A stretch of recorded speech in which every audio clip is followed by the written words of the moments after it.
Ok, segue un algoritmo, però non è una persona fisica. Prindi 1, prindi 2.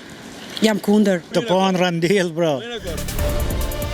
Nuk të pagun kush të jep rogën ti pa punu, pa shumë. Do të kesh nivellin e jetesë në radhë parë, minimum jetik, do të kesh kushtet që të futesh në Europë.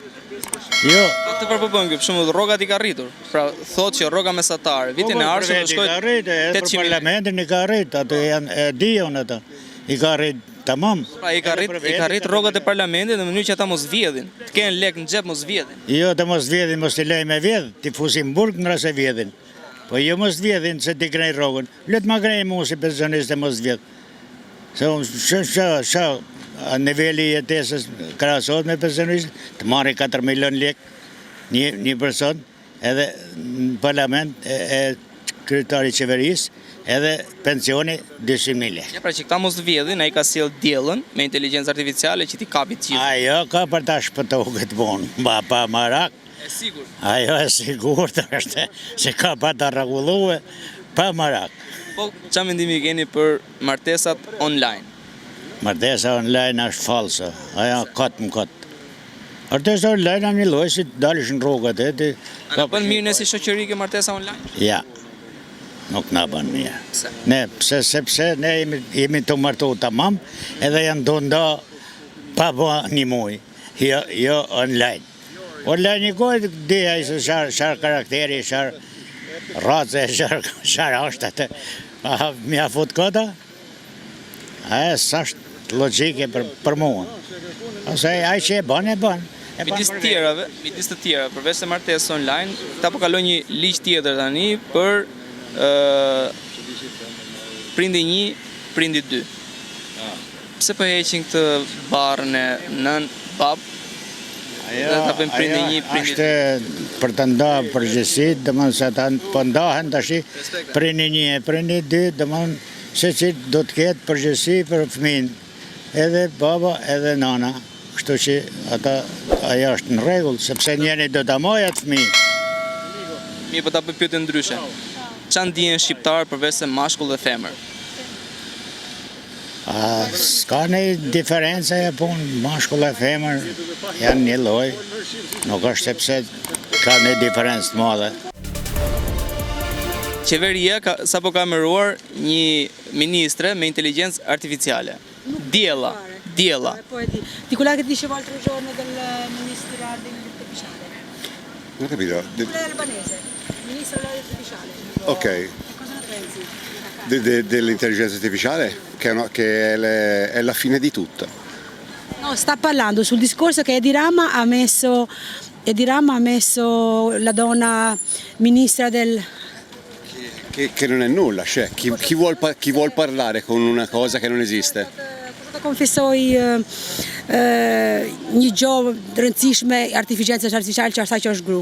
Jo se është gru, se është burr, po që është për shembull nuk e asnjë se tregon. Me inteligjencë artificiale, çdo gjë do monitorohet nga algoritmet, ka një staf mbrapa që punon për të. Sì, ok, segue un algoritmo, però non è una persona fisica. Pra ju jeni kundër është kundër një ministre ose një personi fizik. Unë jam kundër. Pse e kundër? Madje edhe martesat ne do t'i arrijmë, do t'i bëjmë online. Jo. Janë të da pa shumë online, imagjinoje ti. Edhe një pyetje tjetër se që ke interesante. Çan ndihen shqiptar përveç femër dhe mashkull? Çan ndihet shqiptari? Përveç femër dhe mashkull. Nëse kuptoj këtë pyetje. Qeveria po miraton një ligj tjetër, pra me projekt ligje që do miratojnë së shpejti, dhe midis tjera, përveç gjinisë, do bëjnë dhe prindi 1, prindi 2. Jam kundër. Edhe për këtë kundër? Edhe për këtë kundër. Qeveria mendon vetëm për mirë për ne? Jo, s'është mirë për këtë, është gjëra tradicionale. Itali ka kështu?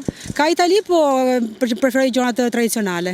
Pse Italia nuk vendosi ministre me inteligjencë artificiale dhe... Do të thotë që gjë e ka, Edi Rama do të bëj punë tjera, mos bëhet me këtë. Të cilat? Të merret me punë tjera, jo të me këto budalliqe. Nuk janë të aftë shqiptarët që ta drejtojnë një person fizik këtë lloj ministrie që i ka dhënë, ose këto detyra që i ka dhënë diellës, ta drejtojnë një person fizik, pse duhet një inteligjencë artificiale të ndryhë në këtë pjesë? Unë pata një mendim që përse një femër në inteligjencën artificiale ministre, edhe jo një moshkull, domethënë që t'jep forcë burrërore, t'jep forcë ashtu. Ne kemi sikur ndjellim të huaj me këtë imazhin e një gruaje të mbuluar si në kohën e Turqisë, me thonë, dhe nuk është as pak pozitive për vetë të ardhmen e vendit, pasi inteligjenca artificiale do të jetë diçka me të vërtet artificial, diçka që të na tërheq, që të na shokon, që të na mëson, që të na jep sensacione e gjëra të tilla, po nuk ndodhi me diellën, diella ka një fjalor, një tekst njerëzor, nuk është se ka diçka që na kalon mbi njohuritë tona, mbi dijet tona, dhe kështu që mendoj që të huajt do na ndihmojë, domethënë që teknologjia artificiale në vendin tonë, siç e ka shteti domethënë në fuqi, do developohet, do bëhet diçka shumë interesante, shumë atraktive, pasi tani për tani nuk është e tillë. Po mendoj në 4 vite do shohim domethënë se si do evoluon inteligjenca artificiale në vendin tonë, dhe të shembull duhet ndjekë dhe Kosova, pse të vendos Vjosa Osmani, të vendos një inteligjencë artificiale presidentin, domethënë ishte edhe më interesante. Po sigur të vendosim kryeministër me inteligjencë artificiale. Po kryeministri nuk mund të vendoset për dy arsye. Para, një opozita nuk do, dhe e dita PS-ja është gjithmonë e gatshme domethënë për një kryeministër. Ne akoma nuk kemi kryeministër femër, jo më të vendosim një kryeministër robot. Edhe duhet patur parasysh tani që kryeministri robot nuk mund të shkakohet dhe opozita nuk mund të ngrihet ndaj saj. Po nëse robotët me të vërtet marrin kontrollin e Shqipërisë, domethënë të teknologjisë, atëherë situata del jashtë kontrolli, pasi të drejtat e qytetarëve jo vetëm që nuk plotësohen, po edhe humbasin forcën e tyre, pasi nuk merret një vendim adekuat për zgjidhjen e tyre të menjëhershme.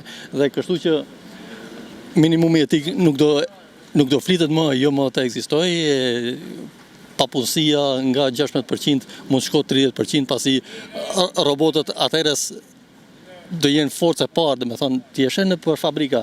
Nëse dikur Gjermania ka patur 600 punëtor te Audi, te Volkswageni, te Benzi, tani me inteligjencën artificiale me robot jenë 20-30, domethënë që roboti e kape e vendos aty, domethënë e njëjta gjë do ndodhë në qeveri, po nuk e dim kabineti qeveritar i ministres diella a do ketë robot të tjerë, apo do ketë njerëz domethënë që ti kuptojnë. Po teknologjia artificiale do ditur diçka që është shërbimi sekret domethënë, nëpërmjet të dhënave që disponohen domethënë, i fut tekstet, edhe atëherës e kap më esencialin domethënë.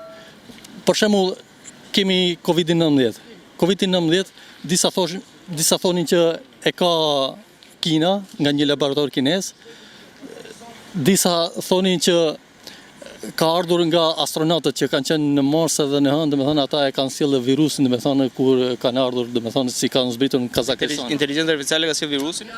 Po e kam fjalën domethënë te problemi që ekziston domethënë te panjohuria e Covidit që u përhap domethënë erë thoshin laboratori kinez, erë thoshin nga UFO-t, erë thoshin nga astronautët domethënë që e kanë sjellë virusin, edhe po teknologjia artificiale e zgjidh këtë problem më efikase se sa forca njerëzore. Po, në kuptimin që i shikon gjërat ashtu si duhet, domethënë, pasi i bën një përmbledhje globale gjithë situatës botërore dhe pastaj del me opinionin e saj.